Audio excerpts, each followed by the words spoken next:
This video has been sponsored by Beltline Hobbies and by the Canfield and Wooster train shows, February 14th, 2026 and March 14th, 2026.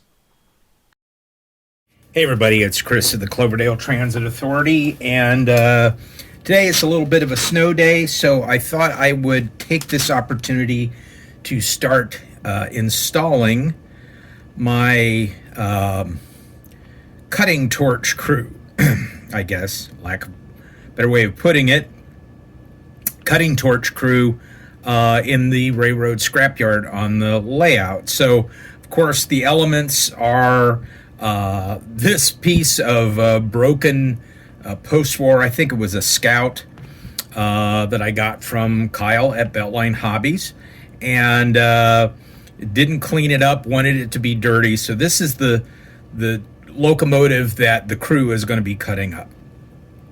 The second piece I got was this off of eBay, the circuit board. It's a blue and white light. With the circuit board, it causes these to flash intermittently, and of course this is going to be underneath here so that it looks like, you know, the crew is down there working. The next thing, again from Kyle at Beltline Hobbies, is this welding crew, which has all kinds of accessories, tanks, a controller, and 3 different figures. One who's down on his knee and he's cutting, and that's who's going to be working on this.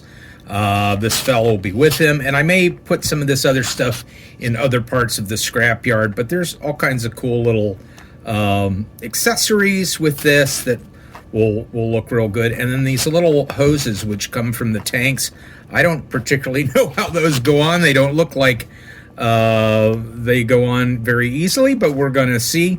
And then the last thing I wanted to do was, again, I have some of this stock that I use for railroad ties that I just set around, and I color them in and cut them to size. And what I wanted to do was build up like a brace system, you know, several ties stacked and crossed to kind of hold this back up. Like the part of what they're doing is they're cutting this apart, they're bracing up the back because there's no longer anything to hold them up.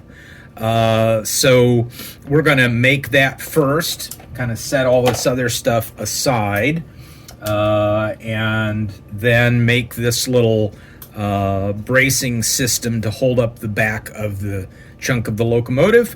And once we make that, then we'll be able to get up onto the layout and drill a hole to run the wiring.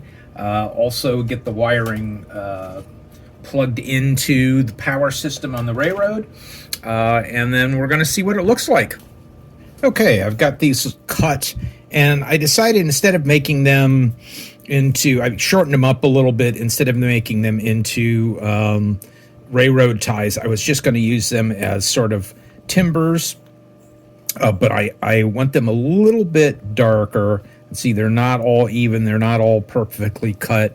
And again, it just sort of braces that up. But so this weathering set, I picked up at Hobby Lobby, and they have several different colors. This one has got rust, metal, and silver. And this has been really great because it's got a brush at the one end, it's got a sponge at the other end. So it kind of looks like they just used a makeup kit, a woman's makeup kit, and just put different colors in here for hobbyists, and the same brush, and just put it in there and you know, made it a weathering set. So if we kind of take a look at this, I'm gonna kind of dirty it up with just the black and the soot. See how that works. Just kind of get it looking like it's just not new. And I think also underneath where this work is going to go, I'm going to put in some gravel or dirt from Woodland Scenics, some of the bottles that you get, and I'm gonna, glue that down, and that way there's like a base underneath it. It's not just grass, because obviously this is gonna have been worked on for a while, and I may even put some weeds and stuff around it. So all right, so there you go. You see that's dirty compared to the other ones. So all I need to do is do the rest of these, and then I'm going to assemble it by gluing it together with just some white glue, so that it's all one piece and I can move it around as needed. Okay, so there it is. Very simple, very rough looking. It's supposed to be rough looking. It's just something they took scrap timber in the scrap yard and put it together in order to do this. All right, take that and balance it right there so it is sitting even, flat. Something's not going to collapse and hurt somebody as they're cutting this apart.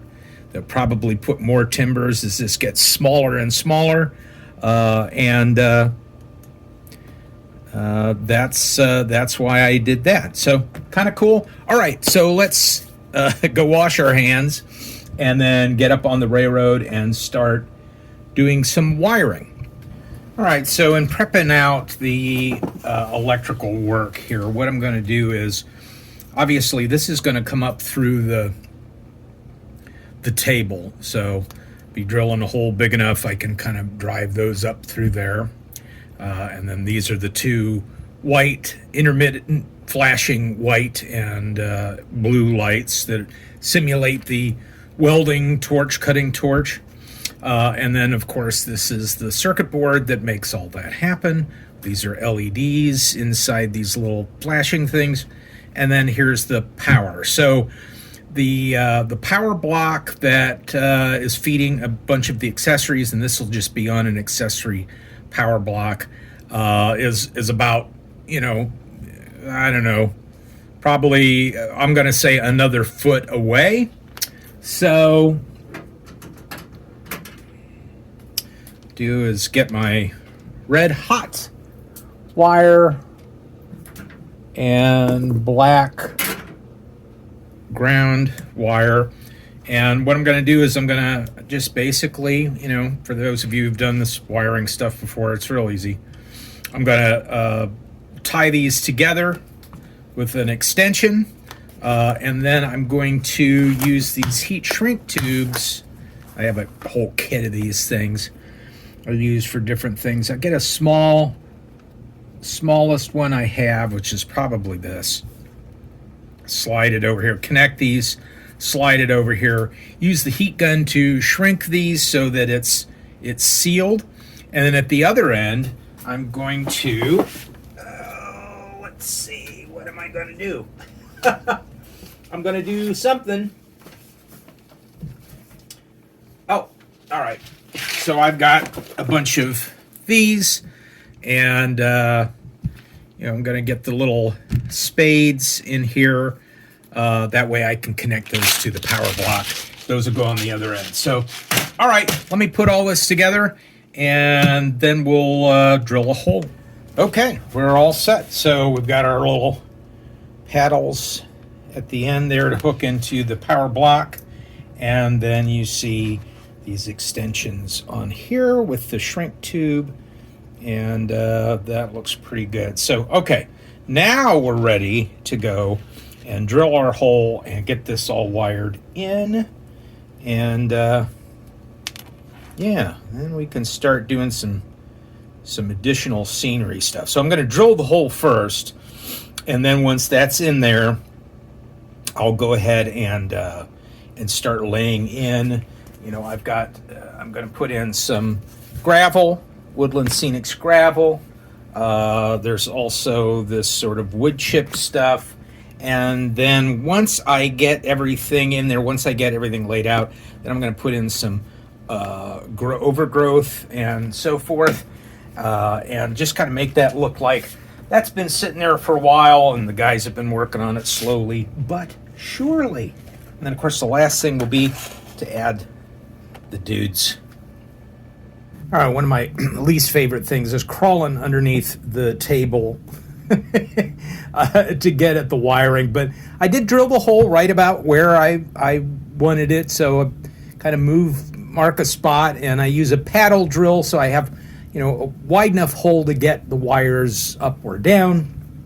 And then I just ran the blue ground and the red positive wires over to the power block, which I have several of these underneath there, so I can kind of put things, in groups rather than run wires all the way back to the transformer. This is the best way to do this. Very easy to get these on Amazon. And so then I kind of tidy up the wires with these wire loops underneath the table. This is the bottom of the plastic table, folding table, which is the base of the layout.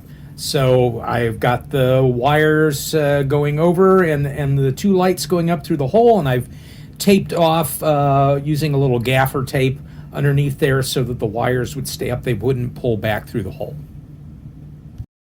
And without getting into a whole nother video about how to use grass and dirt and gravel for different model railroad scenery, and of course many of you watching this already do all this stuff, but of course for this particular scene I'm kind of spreading around a mixture of that wood chip and gravel, and then also putting in some overgrowth here and there.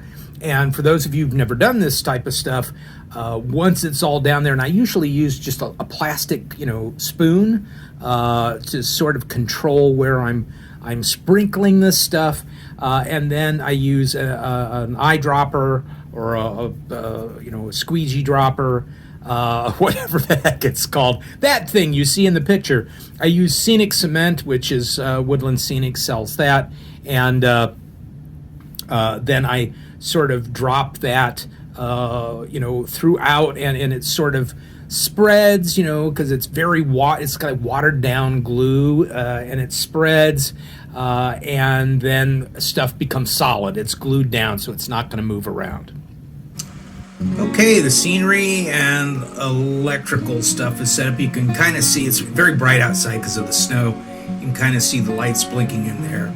But you can see that I've added sort of ground cover, and also there's moss and overgrowth all over this old chunk of a locomotive.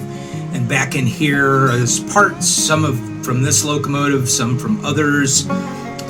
So I think that looks real good. Now it's a matter of adding the welding and cutting team.